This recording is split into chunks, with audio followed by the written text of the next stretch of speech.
Welcome back to you in online class of Sagarmatha Secondary English Boarding School, Nirchaya.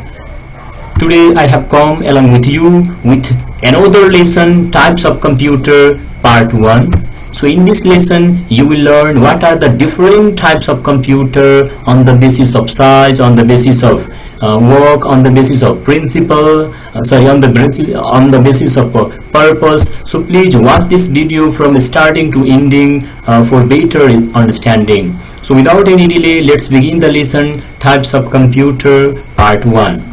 So first you have to know what are the lesson objective of this lesson. What will you understand after finishing the lesson?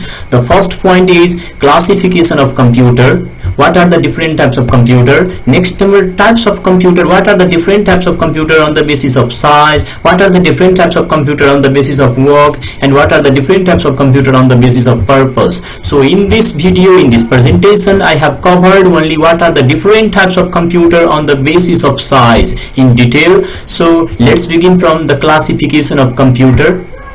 So here you can see classification of computer. There are different types of computer available. There are different types of computer having different features, so that it is classified into different types. We all know that there are different types of computer available in the world, in the market, and it is classified in different on the basis of size, on the basis of work, on the basis of purpose. So this is the classification of computer on the basis of size. It means if the question is what are the different types of computer on the basis of size, you have to say supercomputer, mainframe computer, mini computer, and microcomputer. So remember, these all are the types of computer on the basis of size: supercomputer, mainframe computer, mini computer, and microcomputer. Another is what are the different types of computer on the basis of work. It means on the basis of task, on the basis of working principle. So analog computer, digital computer, hybrid computer. These are the types of computer on the basis of work. And the last number, on the basis of purpose.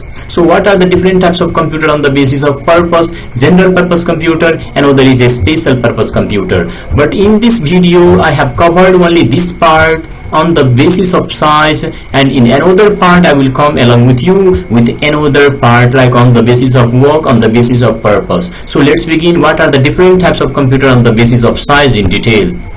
Here you will understand about on the basis of size. There are 4 types of computer on the basis of size, you know very well. And first number is supercomputer, another is mainframe computer, another is mini computer, and last is microcomputer. So these all are the types of computer on the basis of size. And here you will learn, first number you will learn about supercomputer.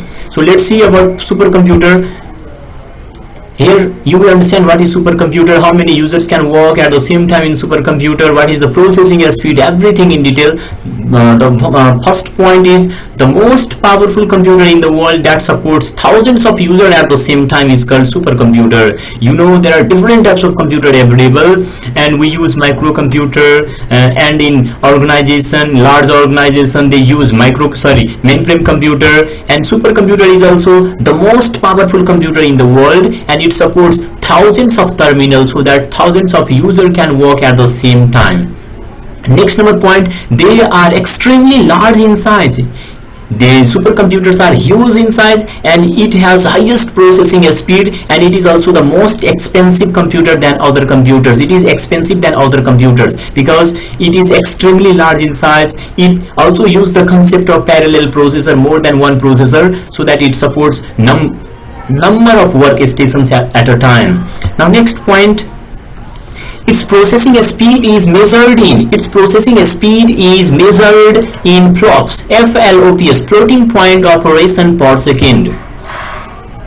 It is used to solve the complicated scientific problems. This computer is a special purpose computer, not general purpose computer, because this computer is not available for general public, general user, so that it is used to solve only scientific calculation. It is used to solve speedy calculation, complicated scientific problems. It can perform more than 1 trillion of calculation per second, so that we can imagine, we can think the speed of this computer, 1 trillion calculation per second.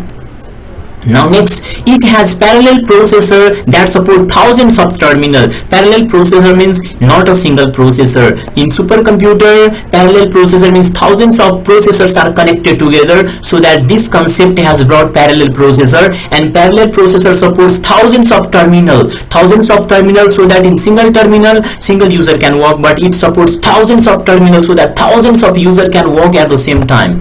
Now next, you can see the examples of supercomputer. Some examples like this is the name of Cray 1, this is the name of supercomputer Cray 2, Control Data Cyber 205, ETA 10. These all are the name of supercomputer. Now next, we are going to discuss about what are the different uses of supercomputer, where supercomputer is used. It is used for weather forecasting. It is also used in science for different type of research like nuclear research, petroleum research, in biology also. Next, in online banking, this supercomputer is also used in online banking. Next, to control industrial units. So these all are the aircraft designing. These all are the uses of supercomputer. Now next, we are going to discuss about mainframe computer. So you can see this. This is the figure. This is the picture of mainframe computer. Here you can see the size and shape of the mainframe computer. The second largest computer, it is also known as the second largest computer of the world that supports hundreds or sometimes thousands of users at the same time. It's called mainframe computer.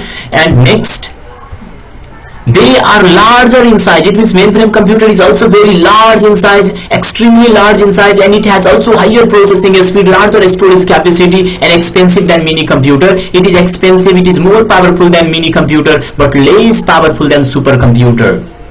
Next number, mainframe computers have also multiple processors that supports a number of workstations. It means it also use the concept of parallel processor, means multiple processors, so that multiple workstations can be connected and multiple users can be worked at the same time. Now next, it is especially used as a server on the World Wide Web. This computer, mainframe computer, is also used as a server on the WWW, means World Wide Web. These computers are used in large organizations such as banks, universities, airlines, universities. These all are the fields where mainframe computers can be used, large organization. Now next point, you can see most of the mainframe computers are manufactured by IBM Corporation. Many mainframe computers are available in the market nowadays, and most of the mainframe computers are manufactured, designed by IBM Corporation. Examples of mainframe computers are IBM 1401. This is the name of the mainframe computer, which mainframe computer was brought by the government of Nepal in 2028 BS for the population census of 2028. So many mainframe computers are available. CDC and Control Data Cyber 6600. These all are the examples of mainframe computer. Now next number, we are going to discuss about mini computer. Name also mini means it is neither too big nor too small. The computers which are more powerful than microcomputers are called mini computer. It means mini computer is powerful than microcomputer, but it is less powerful than mainframe computer. They are large in size, having higher processing speed and expensive than microcomputer. In every aspect, this computer is larger. This computer is powerful than microcomputer. Now next, it is also called medium-sized computer because it is neither too big nor too small. This computer is also called medium-sized because it can support hundreds of users, so that it is also called medium-sized computer. It is neither too big nor too small. It supports hundreds of users at a time. It means this computer is medium-sized computer so that it supports hundreds of terminal, and it is also called multi-user computer because it can also support multiple users at a time. Next number, these computers are especially used as server in network. It means this computer is also used as a server like in university, in bank. They use mini computer for controlling a number of workstation, a number of client computer in the organization such as bank, university. Now next, these computers are used in business, education, and many other fields. These computers, mini computers, are used in a small. It means medium-sized business, education sector, also like in college, and many other fields. Here you can see the first mini computer was developed or introduced by DE Siemens Digital Equipment Corporation in the mid 1960. And another one example, PDP-11. PDP-11 is an example of mini computer. And microcomputer, you are very familiar about microcomputer because we all use microcomputer in our daily life. You also use microcomputer at your home, and in school also microcomputers are used. Here you can see the computer that supports only one user effectively at a time is called microcomputer.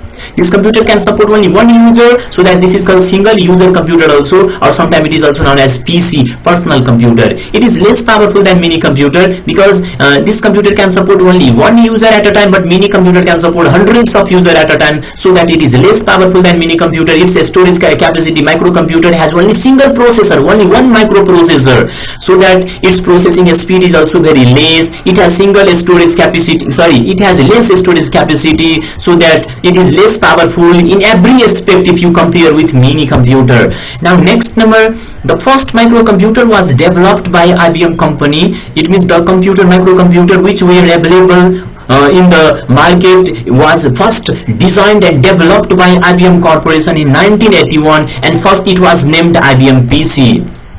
Now next one, it is also called PC or single user computer. It means microcomputer is also called PC or single user computer. It is used in home, office, school, college. Next number, you can see the examples of microcomputer are here. You can see desktop computer, we use desktop computer, laptop computer, palm top computer, PDA, different types of computer in our daily life that supports only one user at a time. These are the examples of microcomputer. So this video is completed. I will come along with you very soon with another part of computer, types of computer, part 2.